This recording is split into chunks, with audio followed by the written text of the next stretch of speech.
Quero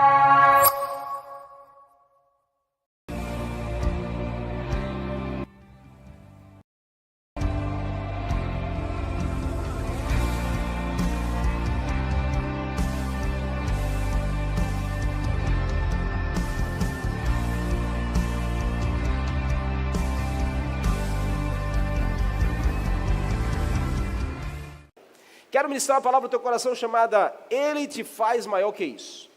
Ele te faz maior que isso. Dá essa boa notícia a essa pessoa que está ao seu lado. Diga assim: Jesus te faz maior do que isso que você está vivendo. Diz ao outro assim: Jesus, Ele te faz maior do que isso que você está vivendo. Ele te faz maior do que isso. Quero que você saia daqui nessa noite com essa certeza no teu coração. Mateus capítulo 4, versos 18 ao 22. A passagem que Jesus ele começa a chamar os seus discípulos, começa a chamar homens a qual ele conviveria com eles durante 3 anos e meio, treinando esses homens para quando eles não estivessem mais na terra, os homens pudessem reproduzir aquilo que Jesus os ensinou. Esse momento acontece logo após Jesus ser batizado nas águas. João Batista batiza Jesus nas águas. Você vai dizer, mas Jesus precisava? Sim, ele ali, como homem, ele precisava, não como Deus, mas como homem, ele precisava passar por esse processo, para ensinar que todos nós precisamos passar também. Naquele dia do batismo, abriu-se os céus, uma voz veio do Pai, dizendo, esse é o meu Filho amado, em quem eu tenho prazer. Logo em seguida, a Bíblia diz que Jesus foi levado ao deserto pelo Espírito para ser tentado. Ser tentado naquilo que Deus acabara de falar e fazer. Preste atenção nisso aqui. Todas as vezes que Deus fala ou faz algo em nós, tenha certeza que logo após virá uma tentação para provar a nossa decisão. O diabo não brinca, amém? E a gente precisa estar firme. Diz essa pessoa assim, você precisa resistir tudo que for tentação na sua vida. Porque se você vence uma tentação, algo poderoso de Deus será liberado na sua direção. Jesus vence a tentação no deserto por 3 vezes. O diabo tenta Jesus exatamente na sua identidade, naquilo que ele ouviu de Deus. Deus disse, você é o meu filho amado. O diabo vai lá e diz assim, se tu és verdadeiramente o Filho de Deus, então prova. E Jesus venceu a tentação. Quando Jesus vence a tentação, ele começa o seu ministério na terra. E aí Jesus começa o ministério na terra, chamando pessoas para caminhar com ele. Jesus poderia fazer tudo sozinho? Sim, mas ele conta comigo e com você. Ele nos chama ainda para uma obra. Ele chama você para uma obra nessa terra. O Senhor quer usar você para alcançar os seus. E nós podemos escolher por Jesus ou sem Jesus, irmão. É uma decisão pessoal. O Senhor diz que Ele está sempre à porta do nosso coração, e Ele bate a porta. Ele não é um Deus que entra sem permissão, Ele não é um Deus que muda a sua vida sem você permitir. Ele não é um Deus que vai resgatar a sua casa sem você dar espaço para isso. O Senhor é muito educado e Ele espera o nosso posicionamento. Existem muitas pessoas que têm escolhido fazer as coisas sem Jesus, mas existem aqueles que sabem que não podem fazer nada sem Jesus na sua vida, porque, irmãos, o que nós fazemos sem Jesus são apenas feitos. Nós fazemos tantas coisas e a gente pode ter uma vida sem Jesus e fazer muitas coisas. A gente pode trabalhar sem Jesus, a gente pode nos relacionar com pessoas sem Jesus, a gente pode se divertir sem Jesus, a gente pode comprar coisas sem Jesus, a gente pode sonhar mudar de vida sem Jesus? Pode, mas serão apenas feitos. Todas as vezes que algo disso que eu citei, a gente fizer sem Jesus, saiba que serão apenas feitos. Você pode trabalhar sem Jesus, mas vai ser apenas um feito. Você pode se relacionar com pessoas sem Jesus, mas vai ser apenas um feito. Você pode até se divertir sem Jesus, mas apenas um feito momentâneo. E isso precisa estar muito ciente na nossa mente. Porque, irmãos, tudo isso se torna apenas um feito quando Jesus não está presente conosco. E feitos vêm e vão. Feitos são hoje, não são amanhã. E por vezes nós nos frustramos exatamente aí. Quando a gente está fazendo coisa sem Jesus, a gente faz, existe, acontece, mas depois deixa de acontecer. E a gente se frustra muito. Tem muita gente frustrada exatamente nesse ponto, que quer fazer as coisas pelo seu braço, quer dar um jeito na sua vida, quer achar o caminho que vai solucionar o seu problema, mas estão indo sem Jesus e serão apenas feitos. Afinal, a Bíblia diz, o que é nascido da carne é apenas carne. Ou seja, o que nasce da nossa vida, irmãos, sem Jesus, é apenas um processo humano e natural. E são coisas muito limitadas. Fazer por fazer não fará sentido para você, irmãos. Abra os seus olhos sobre isso. Fazer por fazer, irmãos, o que vai mudar isso? Porque eu vou me relacionar com alguém, você está só indo se relacionar. Eu vou comprar algo, você está indo só comprar. Eu vou fazer isso, você está indo só fazer por fazer. Qual é o efeito e o sentido que isso terá para você? O texto diz que aqueles homens estavam fazendo, eram feitos. O que diz? Quando Jesus chegou no mar da Galileia, ele se deparou com dois irmãos fazendo o quê?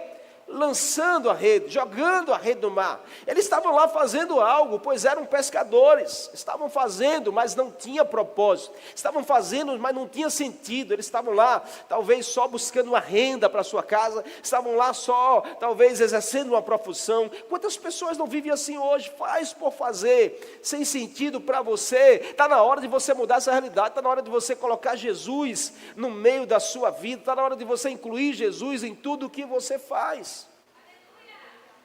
Quantas pessoas não estão vivendo assim hoje, estão fazendo algo que é até importante para si, mas sem relevância para os céus. Nada vale, irmãos, ganhar o mundo inteiro se você vai perder a sua alma. Diz essa pessoa assim, é melhor você ganhar a sua alma e perder o mundo todo, do que você ganhar o mundo todo e perder a sua alma. Essa é uma escolha decisiva que eu e você precisamos tomar. Pastor, é possível ganhar o mundo sem perder a minha alma? Sim, se Jesus estiver na sua vida. Diz essa pessoa assim, eu profetizo que você vai ganhar muitas coisas nessa terra. Mas se você estiver com Jesus, valerá a pena. Você pode aplaudir a Ele nessa noite?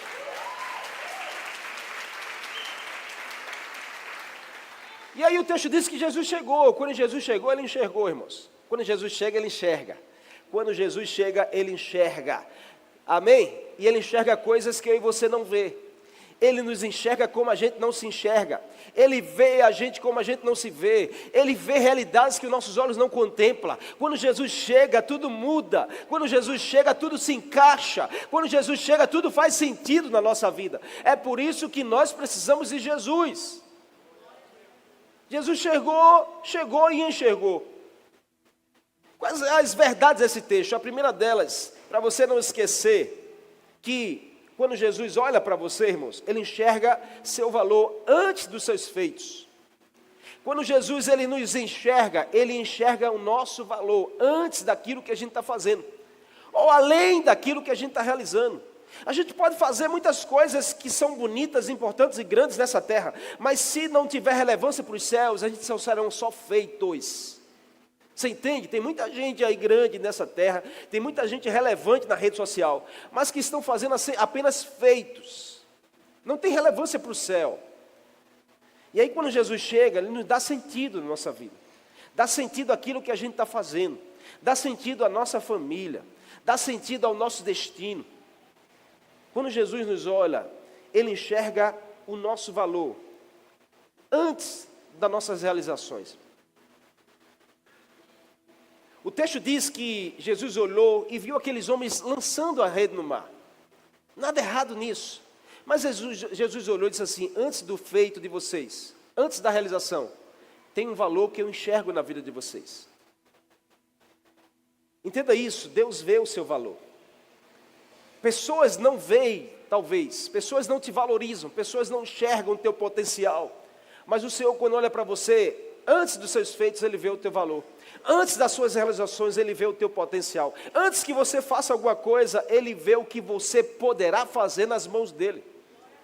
O texto diz que Jesus olhou e disse assim, ei, sigam-me e eu farei de vocês pescadores de homens. Uau, o que Jesus estava falando, irmãos? Estava falando sobre um valor que nem Ele se enxergava. Porque aqueles homens possivelmente se enxergavam apenas como pescadores de peixes. Sabiam fazer como ninguém, porque faziam todos os dias aquilo que ninguém fazia. Ou seja, a continuidade, a perseverança nos aperfeiçoa.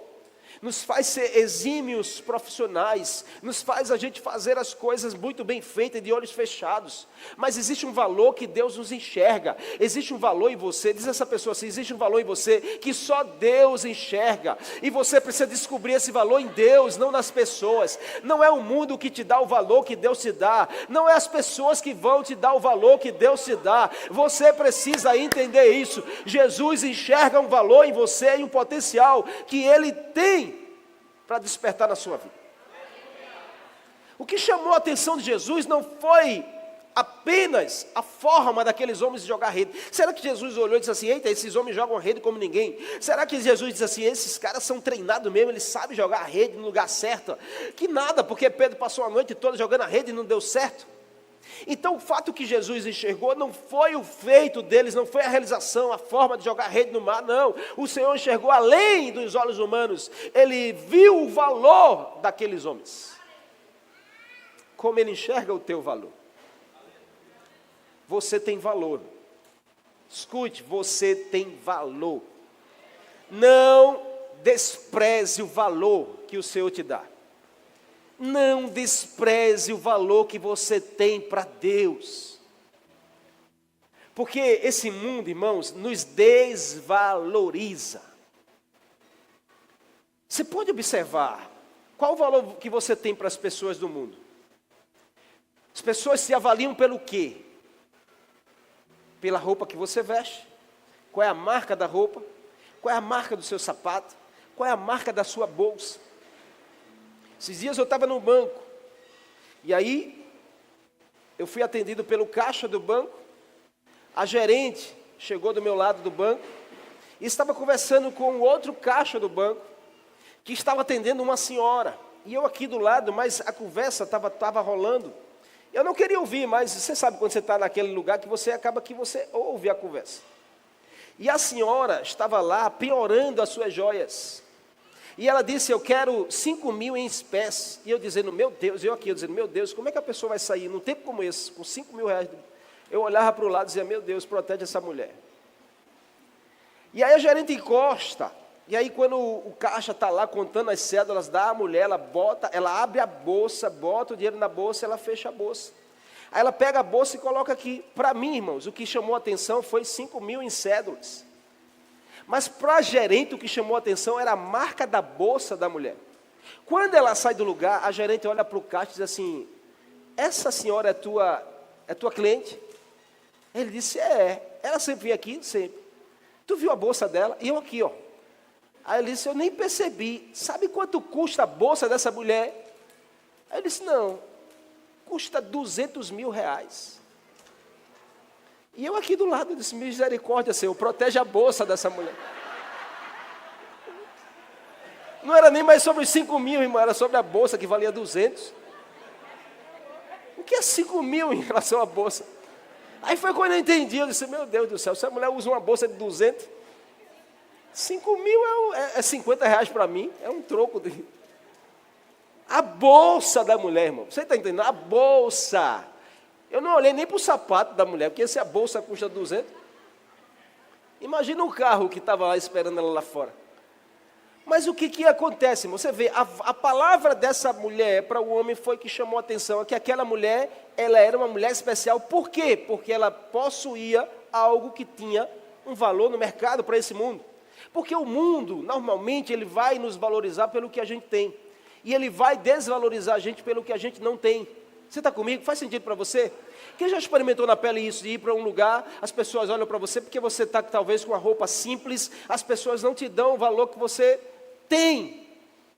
Ou vice-versa, sai de um lugar, porque você está muito arrumado, de terno e gravata, as pessoas olham, você não tem nada no bolso, está zerado, irmão. Eu estou com os bolsos vazios, batendo, mas eu estou de terno e gravata, com um sapato engraxado, as pessoas abrem a porta e dizem, pois não, Senhor, venha. Eu consigo tirar até um empréstimo no banco, só com terno e gravata. Porque infelizmente o mundo é assim, ele olha para a gente pelo que a gente tem para te dar. Ele vai olhar para você pelo que você tem para... Tem muitas pessoas aí fora que olham para você pelo que você tem para oferecer. Tenha cuidado com isso, irmão, você tem valor. Diz a 3 pessoas aí, você tem um valor para Deus, que o mundo não pode pagar jamais. Não desvalorize o valor que você tem. Você entendeu? Amém? Não desvalorize. Você é uma joia rara. Nesse dia eu fiquei impressionado porque a mulher penhorou as suas joias. E as joias o homem levou lá para dentro e fica guardada no cofre. Ela não fica na vitrine, ela fica... Você sabia que você vai numa joalheria e as joias mais raras, elas não ficam na vitrine. Você vai ter que pedir para a mulher ir buscar lá no cofre. Olha para essa pessoa e diga assim, você não pode estar na vitrine. Diga mesmo, você não pode estar na vitrine. Diga assim, Deus não te fez para estar em vitrine. Deus te fez para estar nos lugares que são valiosos. Balança esse crente aí e diga assim, para de você querer se mostrar. Estar na vitrine não é o seu lugar. Quando está na vitrine, a gente fica se oferecendo, irmão. Está na vitrine lá, fica se oferecendo para as pessoas que chegam lá, paga o preço que quer. Você tem valor, amém? Você tem valor. Vamos cantar essa música, cadê? Você tem valor, o Espírito Santo se move em você. Você tem valor. Isso. Amém. De nada, amém? Obrigado. Nós vivemos em um mundo em que as pessoas se limitam a enxergar pelo que nós temos e nos julgam pelos nossos feitos. Nos avaliam pelo que nós temos ou não e nos julgam pelo que a gente faz ou deixa de fazer, irmão. Esse é o mundo que a gente vive. Mas Jesus naquele dia ali dá uma lição para mim e para você hoje. Ele não olhou para se os homens eram pescadores, se os homens tinham educação ou não, tinha formação, quantos diplomas você tem, quantos cursos você fez sobre pescaria, qual é o teu sobrenome, quanto você tem na conta bancária. Não, porque para o Senhor você vale muito mais do que você possui, do que você faz.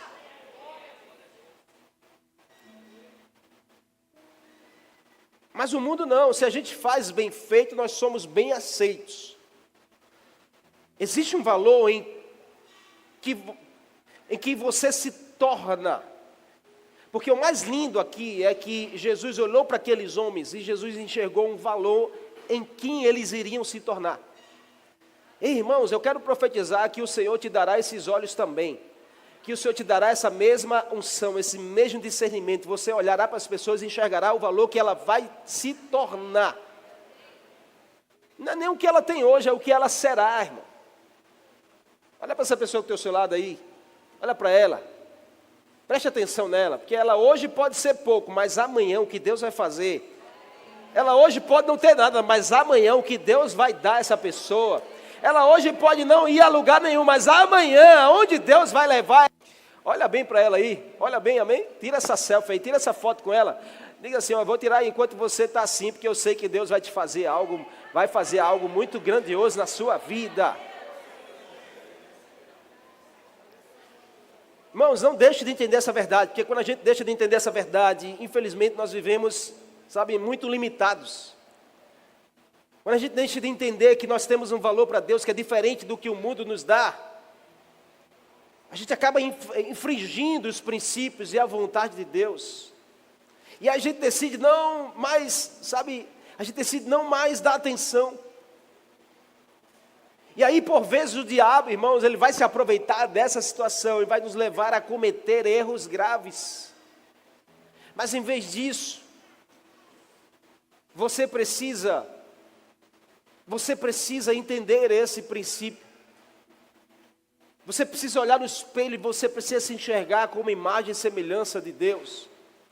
Como alguém que tem valor, não pelo que você possui ou pelo que você faz, mas por quem é o seu Pai, pelo que Deus fez na sua vida e ainda fará.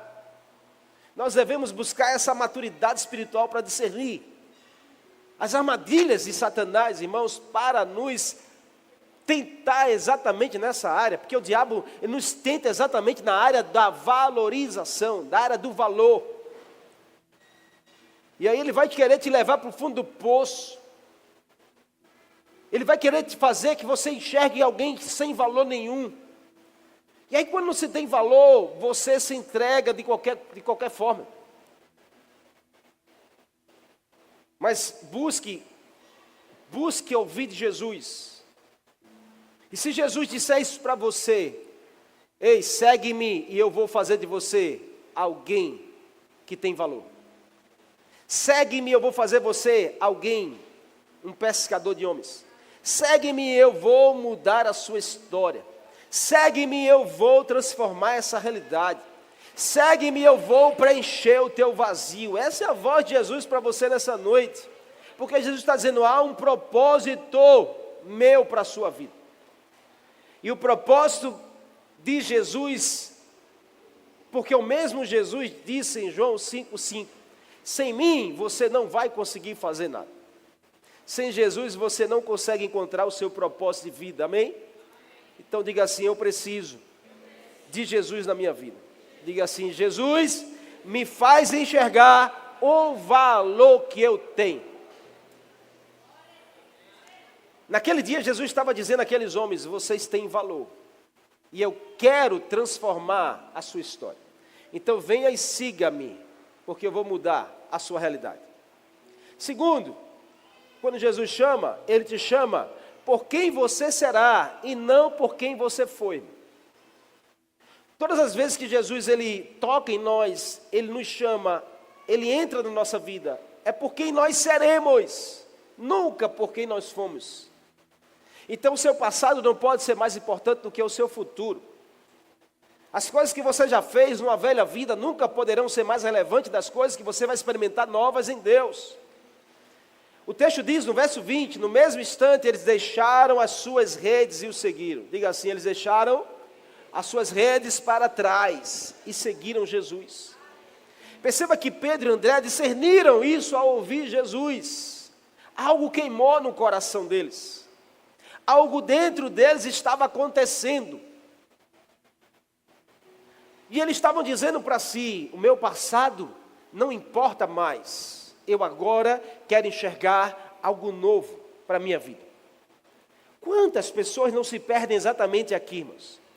Porque o diabo continua ainda cegando o entendimento de muitos. E ao cegar o entendimento, o diabo rouba o futuro. Porque quem não consegue enxergar além, não consegue buscar viver além daquilo que se vive. Muita gente sem enxergar um futuro melhor. Muita gente sem enxergar uma possibilidade de mudança. Muita gente sem enxergar um caminho diferente, porque o diabo está cegando o entendimento. 2 Coríntios capítulo 4, Paulo disse isso à igreja de Corinto, dizendo, olha, o Deus desse século cegou o entendimento de muitas pessoas para que eles não possam ver a luz do Evangelho do Senhor. O diabo ainda cega o entendimento de pessoas, irmão, para que elas não possam mais compreender a verdade do Evangelho. E aí, irmãos, ele exerce a autoridade sobre a vida dessas pessoas, que perdem a visão, perde-se a esperança. E o diabo começa a influencia os pensamentos, influencia as ações, influencia os desejos. E quando vai perceber, a gente está totalmente longe daquilo que Deus tem para nós. Você tem redes que precisam ser deixadas para trás? Porque a voz de Jesus foi, largue as redes e venha me seguir. Será que nós não temos ainda muitas redes que nos prendem, que nos amarram? A gente quer dar um passo, mas não consegue. A gente quer ir além, mas as redes nos limitam, nos mantém lá no lugar do passado, nos mantém lá no lugar da mesma prática de sempre. A gente quer tentar visualizar algo novo, mas as redes estão entranhadas na nossa alma. Será que não existem redes ainda que precisam ser largadas na nossa vida? Porque Jesus não disse, olha, vem com as tuas redes. Jesus, deixa as suas redes e venha me seguir. Não adianta a gente achar que pode seguir Jesus levando as nossas redes. Tem coisas que a gente precisa deixar para trás. Tem coisas que a gente precisa deixar no nosso passado. E essa é a hora de você deixar o passado no passado. Essa é a hora de você se desligar de algumas redes da sua vida. Deixar nossas redes nem sempre será um trabalho fácil. Eu sei disso. Porque a gente está preso, mas isso aqui é o meu sustento, isso aqui é tudo que eu sei fazer, isso aqui é a profissão que eu me formei, isso aqui é o meu estilo de vida. Eu sei que às vezes não é fácil, a gente tem que deixar uma rede para trás para seguir algo novo do Senhor. E talvez, irmãos, elas estejam em nossas vidas por muito tempo, As redes talvez façam parte do nosso dia a dia, ou até seja o nosso ganha-pão. Mas deixa as redes, irmãos, olha, escute, deixar a rede é uma decisão, diga assim, deixar as redes. É uma decisão que me leva a experimentar do futuro que o Senhor tem para mim. Se Jesus te chama e te pede para deixar as redes, você precisa obedecer, porque Ele vai sustentar você, nada vai te faltar.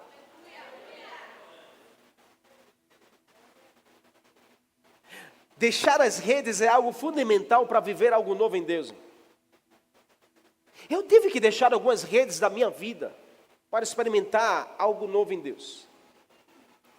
E não adianta a gente querer dar um jeitinho de levar as redes. Eu vou deixar as redes guardadas, eu vou usar só uma vez ou outra. Não, Jesus disse, deixa as redes para trás. Pastor, mas eu tenho muito prazer nisso. Deixe para trás se você quer experimentar de algo novo em Deus. Mas é onde eu ganho dinheiro. Preste atenção nisso. Porque o diabo pode estar te prendendo aí. Jesus tem algo melhor para você. Jesus tem algo maior para você. Posso ouvir amém? Amém? Ele te faz maior do que isso. Ele te faz maior do que isso. Não limite a sua vida nas redes do passado. Não limite as suas vidas nas práticas que você tem.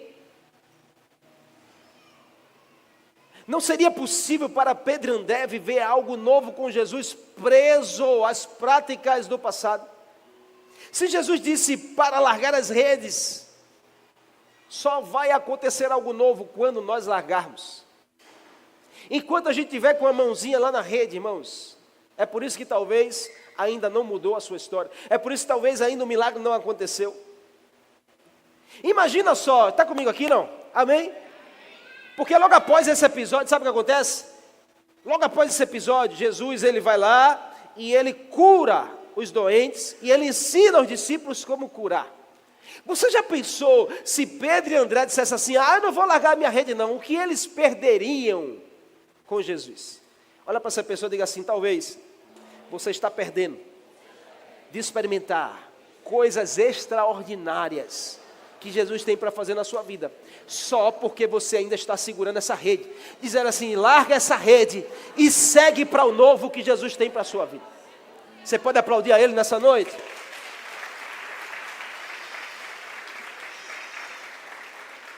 Imagina o que esses homens iriam perder, irmão. Imagina o que eles perderiam se estivessem ainda lá, agarrados nas redes, pescando. Sabe o que eles iam perder? Eles não iam aprender com Jesus a experimentar de milagre.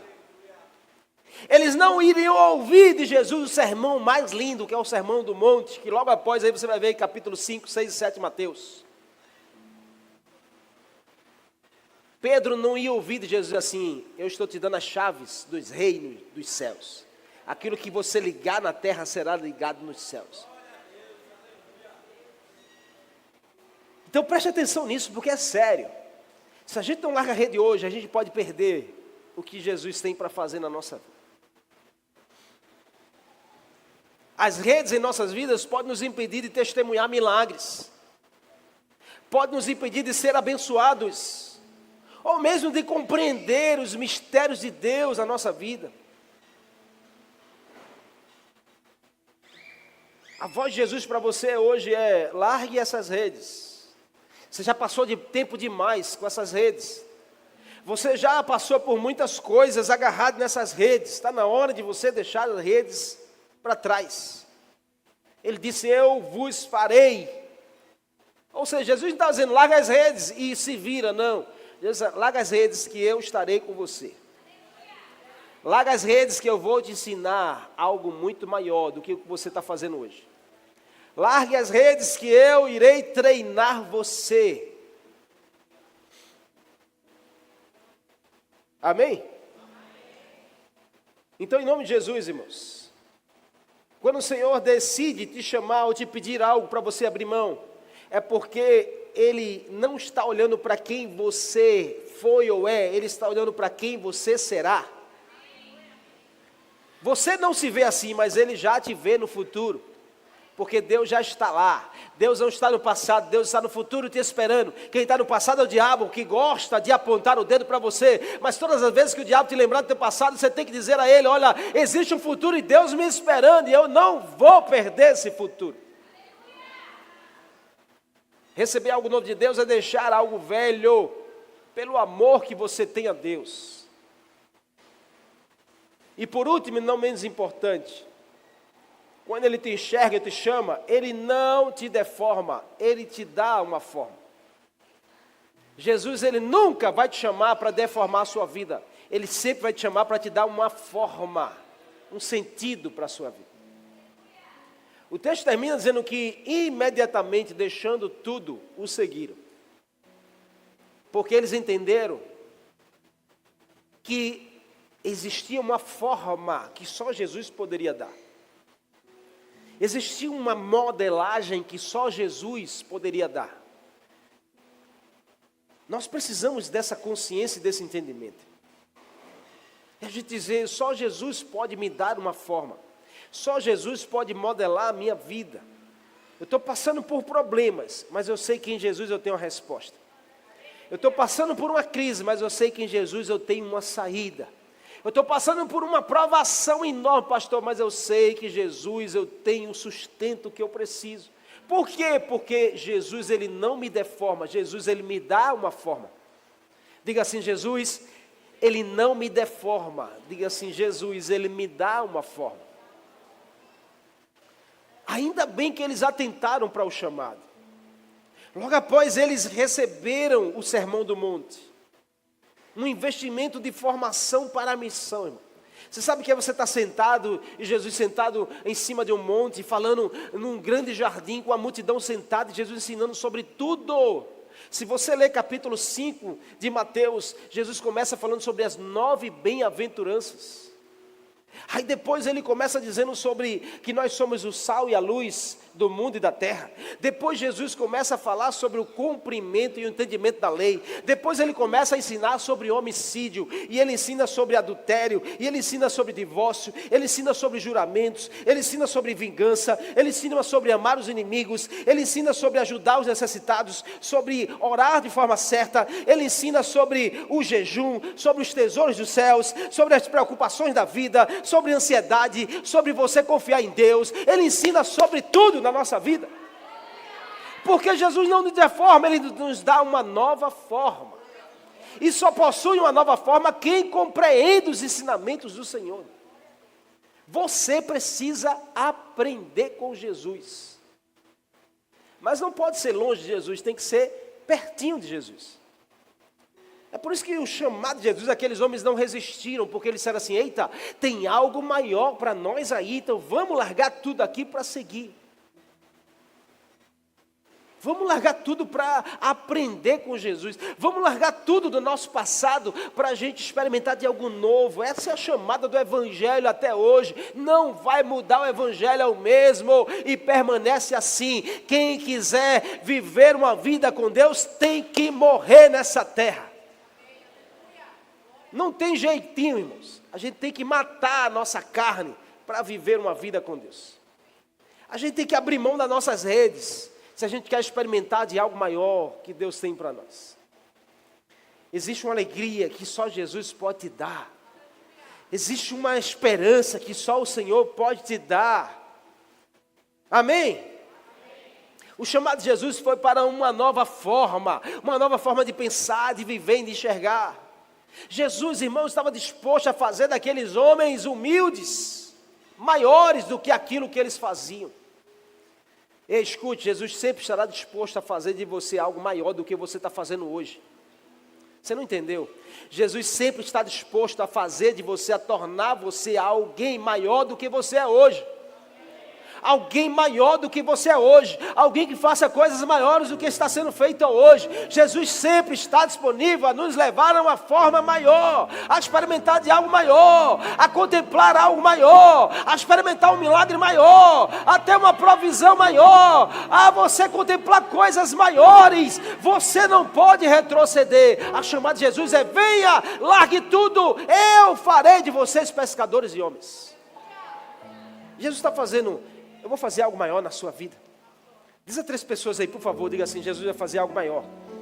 Mas diz assim, olhando nos olhos dela: Jesus vai fazer algo maior. Se prepare, será algo muito maior do que você é hoje. Vai ser algo muito maior do que você faz hoje. Jesus vai te dar uma forma nova.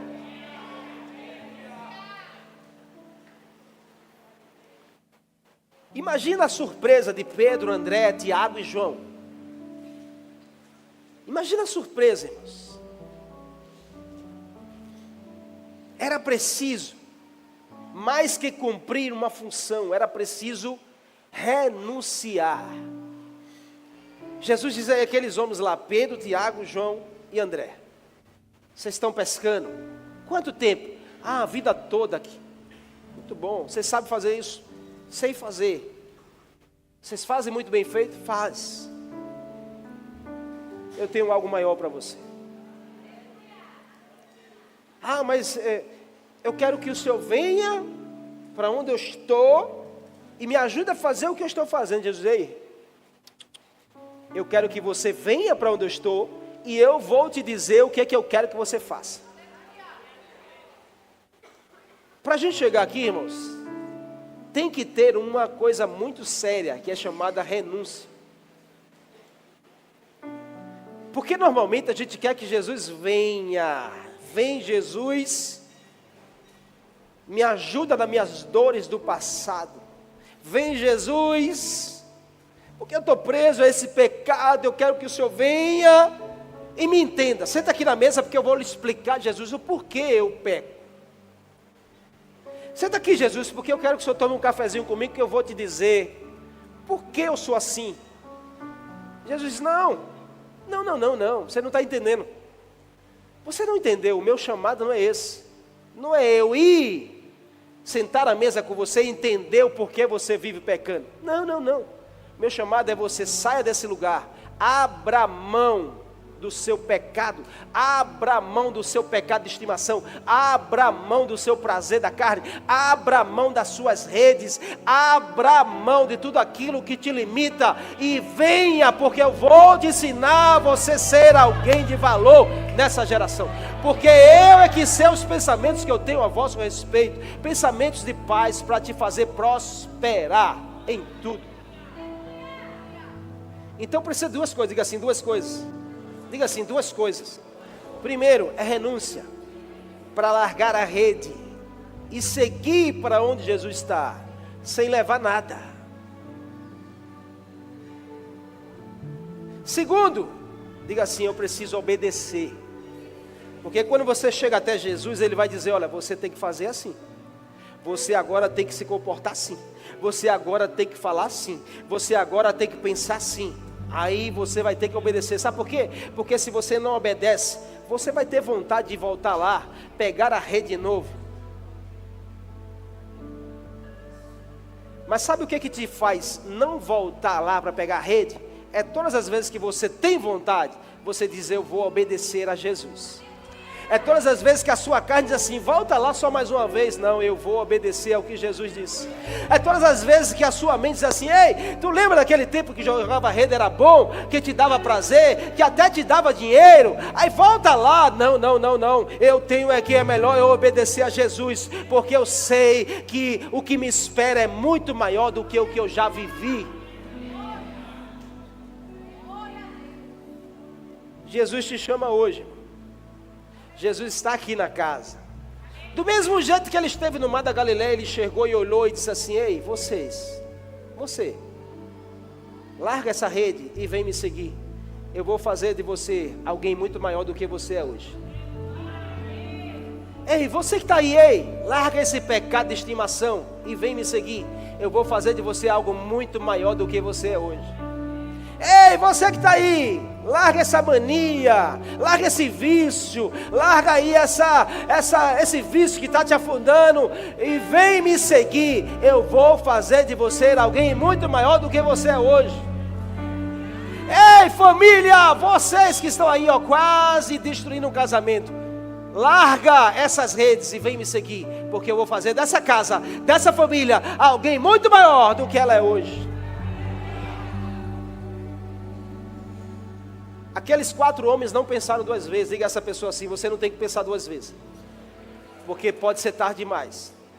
Diga assim: se você está ouvindo Jesus chamar, você tem que renunciar, obedecer e experimentar de algo maior que Ele tem para a sua vida.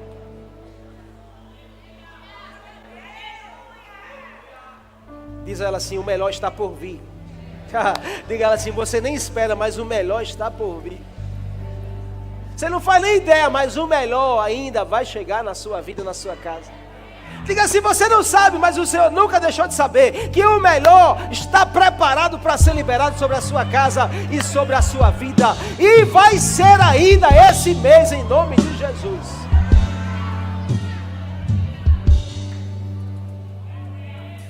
Para concluir, Ele nos chama hoje. Ai, Senhor, deixa para a próxima semana. Não, Ele está te chamando é hoje. Ai, Jesus, deixa para domingo, eu vou estar aqui de novo. Não, Jesus está te chamando é hoje que você está aqui. É hoje que Ele está passeando na casa. É hoje que Ele te enxergou. É hoje que Ele te chama. É hoje que Ele quer mudar a história da sua vida, da sua família. Não é amanhã, é hoje.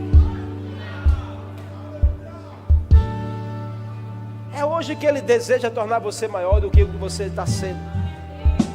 É hoje que Ele deseja restituir o valor que você tem. É hoje que Ele deseja cortar toda maldição sobre a sua vida e a sua casa. É hoje que Ele deseja arrancar essa velha prática, essa vida velha da sua vida. E eis que tudo se fará novo em Cristo Jesus. Você pode aplaudir a Ele nessa noite? Pode ser mais forte ao Senhor. Pode ser mais forte ao Senhor. Aleluia. Vem, eu quero terminar contando uma história enquanto vocês sobem. Larga a rede e vem. Quero contar uma história para a gente terminar. A história é o seguinte: existia um jovem que ele era deficiente. E ele ganhava pão. O ganha-pão dele era um menino muito novo. Ele era deficiente, ele andava com a muleta. E ele andava com a cesta de frutas. E ele vendia essas frutas no trem da cidade. Ele ia para a estação logo cedinho. E ele entrava nos vagões e saía vendendo as suas frutas. E voltava para casa. A meta era vender todas as frutas do cesto. Naquele dia ele estava na porta da estação, esperando que o trem chegasse. Quando abrisse o vagão, ele entraria para vender as suas frutas. Mas aquele jovem é surpreendido um dia, quando abre-se a porta do trem. Alguém muito acelerado sai de imediato, um homem bem vestido de uma mala, e ele atropela aquele jovem. Ele bate no jovem, o jovem cai com a sua muleta, e as suas frutas do cesto se espalham pelo chão da estação. Aquele homem olha para trás, e ele ainda vai lá e diz um monte de palavra com aquele menino, dizendo assim: você está cego, você não vê, você está na porta, você está me atrapalhando, eu estou apressado para a minha reunião, eu não posso perder os meus negócios. No lugar daquele homem ter compaixão, dó, e dizer: me perdoe, me desculpe, eu bati, ele dá as costas e vai embora. E aquele menino tenta se levantar, e seria muito difícil ele recolher as suas frutas, porque se espalhou. Mas outra pessoa sai do vagão, e ao ver aquela cena, ele tem compaixão e dó, e ele ajuda o menino a se levantar, ele ajuda o menino a botar a muleta de volta, ele pega a sua cesta, sai recolhendo as suas frutas, e entrega na mão dele, e diz assim: volte, permaneça. E aí quando ele dá as costas e vai embora, ele contempla os olhos do menino, e percebe que o menino está choroso, porque aquilo foi um baque. Ele volta e diz assim: olha, o Senhor está falando comigo, eu estou com muita compaixão, eu quero te dar um valor. Quanto custa a sua cesta? É tanto, eu vou te pagar por toda a cesta, e você volta para a tua casa hoje. Aquele menino fica espantado com a cena. Ele deixa o valor e vai embora. Quando ele está saindo, o menino diz: ei, Senhor, Senhor, por favor. Ele vira e diz assim: o Senhor é Jesus? Aí ele diz: não, eu não sou Jesus. Por quê? Porque o Senhor fez comigo o que Jesus faria. Ele diz: eu não sou Jesus, mas eu sou aquele que um dia Jesus me chamou e eu larguei tudo para segui-lo. Então eu só posso fazer aquilo que eu aprendo com o meu mestre fazer. Ou seja, Jesus me deu uma nova forma. Jesus me tornou alguém muito maior do que eu era antes. É isso que Jesus quer fazer na sua vida hoje. É isso que Jesus quer fazer na sua vida hoje. A sua casa precisa que você tenha essa forma. A sua casa, a sua família precisa que você seja alguém muito maior do que você é hoje. Que você possa realizar coisas muito maiores do Senhor do que você está fazendo hoje. Quantos desejam atender esse chamado do Senhor?